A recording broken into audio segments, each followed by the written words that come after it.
4 दिन जुम्मा जुम्मा, फिर ख़त्म मामला। पब्लिक ने वोट देनी है, जिम्मेदारों ने वोट देनी है, बिजनेस ने वोट देनी है, बिजनेसमैन ने वोट देनी है। क्या नेता ही इनके घर से, इनके रिश्तेदारों की वोटों से बने हैं क्या ये लोग?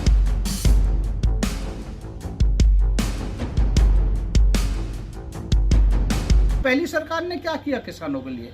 इनसे जो पहली सरकार रही है, किसानों के लिए उन्होंने क्या किया और अन्य क्या किया? आने वाले क्या करेंगे? क्या गारंटी है?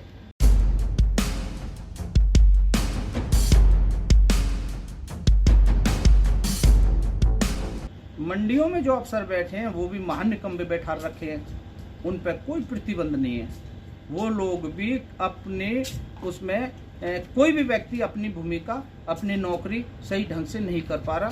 पलवल जिले में पेट्रोल के रेट 100 रुपये प्रति लीटर के पार हो गए हैं। दिन प्रतिदिन पेट्रोल डीजल के रेटों में लगातार हो रहे इजाफे के चलते आमजन के साथ साथ किसान भी परेशान हैं। रेटों में हो रही वृद्धि का सीधा असर खेती पर भी पड़ रहा है। अब पेट्रोल की कीमत 24 पैसे बढ़कर 100 रुपये 31 पैसे प्रति लीटर हो गई है और डीजल की कीमत 30 पैसे बढ़कर 91 रुपये 67 पैसे प्रति लीटर हो गई है। डीजल और पेट्रोल के दामों में लगातार हो रही वृद्धि ने वैसे तो हर वर्ग को काफ़ी परेशान कर रखा है, लेकिन किसानों की बात की जाए तो उनका हर काम पेट्रोल डीजल के बिना असंभव है। किसान का कहना है कि पेट्रोल डीजल के रेट बढ़ने से उनकी खेती पर भी काफ़ी फर्क पड़ता है।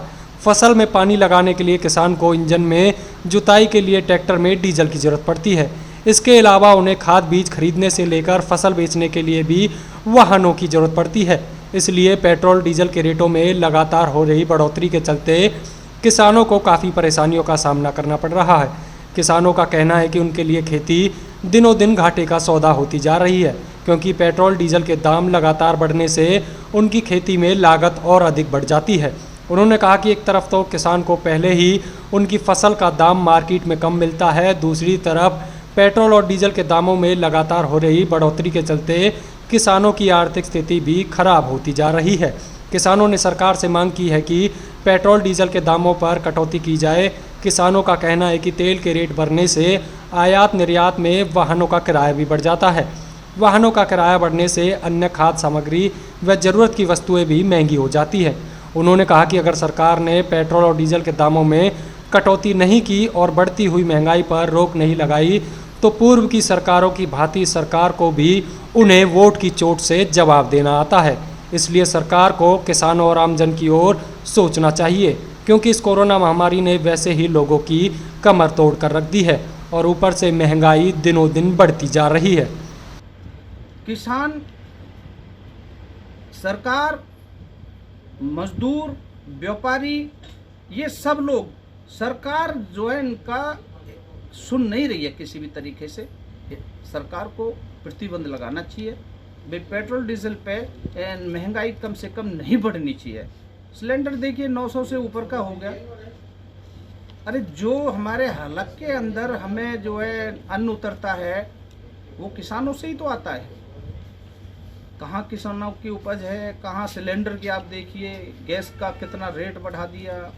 तो इस तरीक़ा से पता नहीं किस सोच से इनके कौन अर्थशास्त्री बैठे हैं वहाँ पे, वो लोग क्या क्या कर रहे हैं। एसीओ में बैठ के बातचीत करते हैं, लेकिन ज़मीन पर धरातल है, कोई उनको समझ नहीं है। लेकिन बहुत बड़ी गलती हुई है, हो सके 22 में सुधारें इस गलती को लोग बाग, क्योंकि ज़्यादा समझाना, कहते हैं कि भाई जो किसी को समझाना एक बिरादरी के लिए बुलाए गए उसको समझाना और गाड़ी में उठ बैठाना तो बराबर है।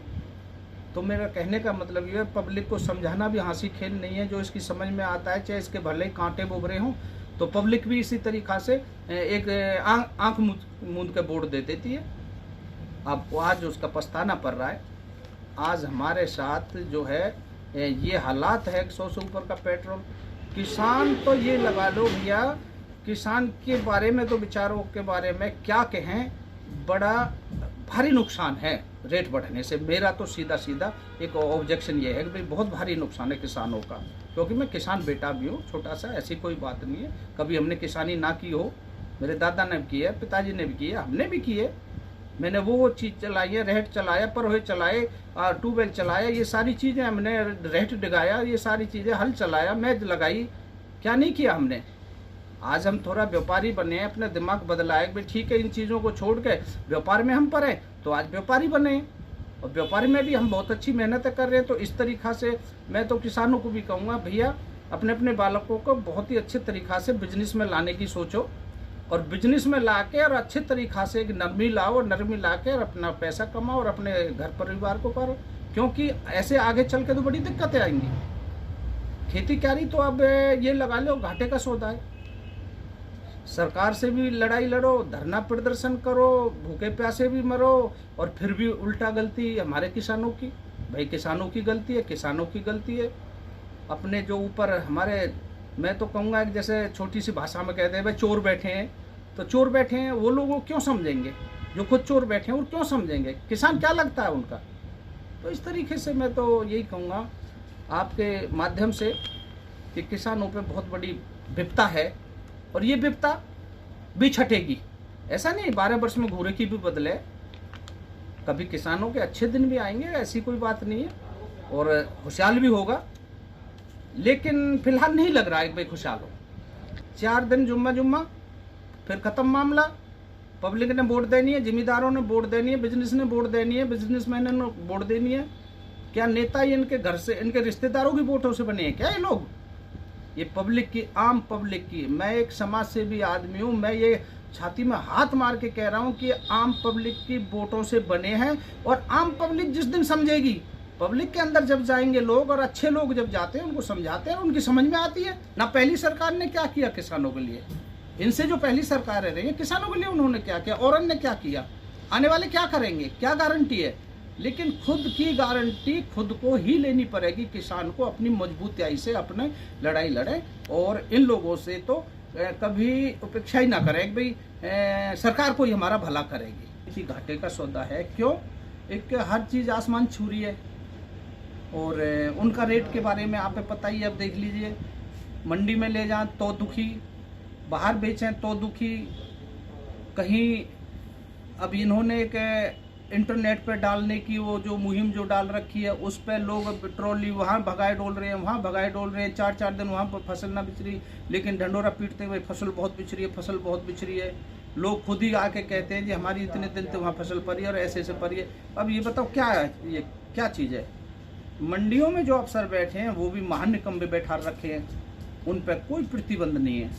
वो लोग भी अपने उसमें कोई भी व्यक्ति अपनी भूमिका, अपनी नौकरी सही ढंग से नहीं कर पा रहा।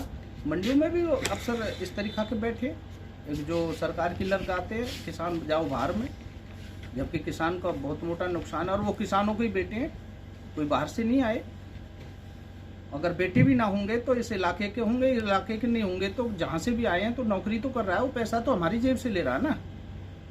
तो ये वर्मा जी बहुत बड़ी बात है और इसमें बहुत से राज हैं। अभी तो आगे आगे समझेंगे, सब लोग समझेंगे। अगर ना मानेगी सरकार तो 22 में फिर आगे आ रहा है इलेक्शन, सभी लोग समझेंगे और समझना पड़ेगा।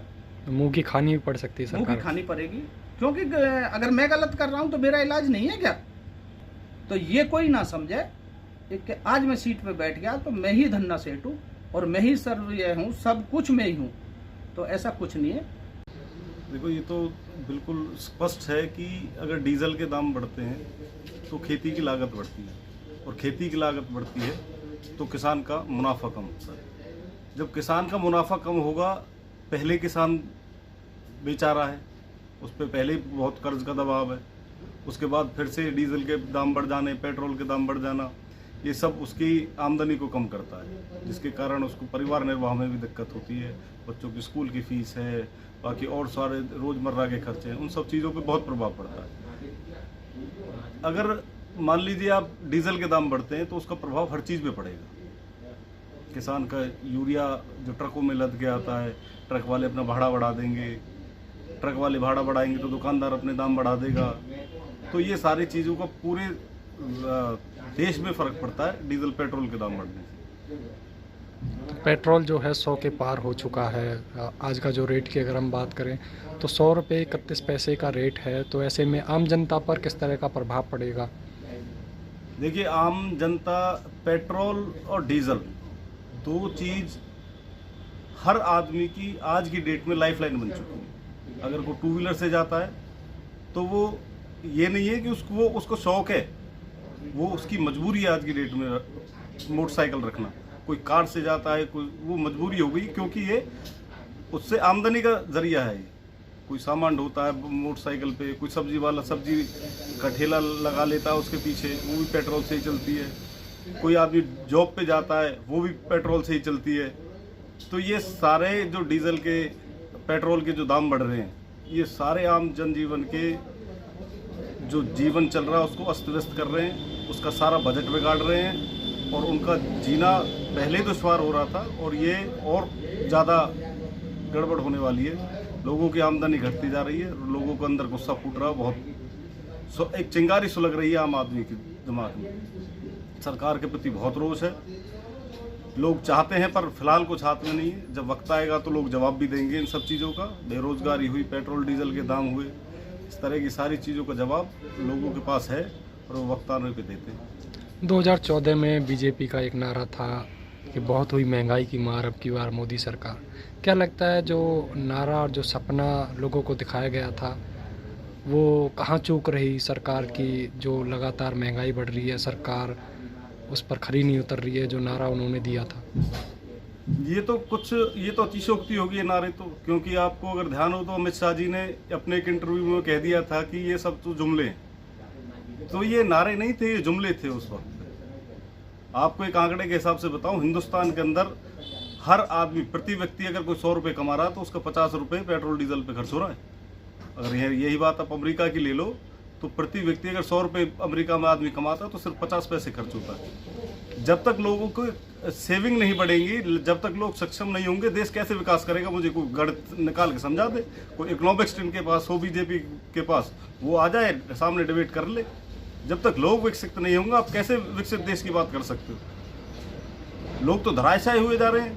लोगों के तो खर्च चलाने, आम जनजीवन का खर्च चलाना भारी हो रहा है और ये लोग लगे जा रहे हैं मतलब अपने आकाओं की पूर्ति करने में। इनको शर्म तो बिल्कुल नहीं आती। हमसे जुड़े रहने के लिए हमारे YouTube चैनल को सब्सक्राइब करें और नई वीडियो की नोटिफिकेशन के लिए बेल आइकॉन को दबाएं। अगर आप ये वीडियो Facebook पर देख रहे हैं तो लाइक जरूर करें और ज्यादा से ज्यादा शेयर करें। धन्यवाद।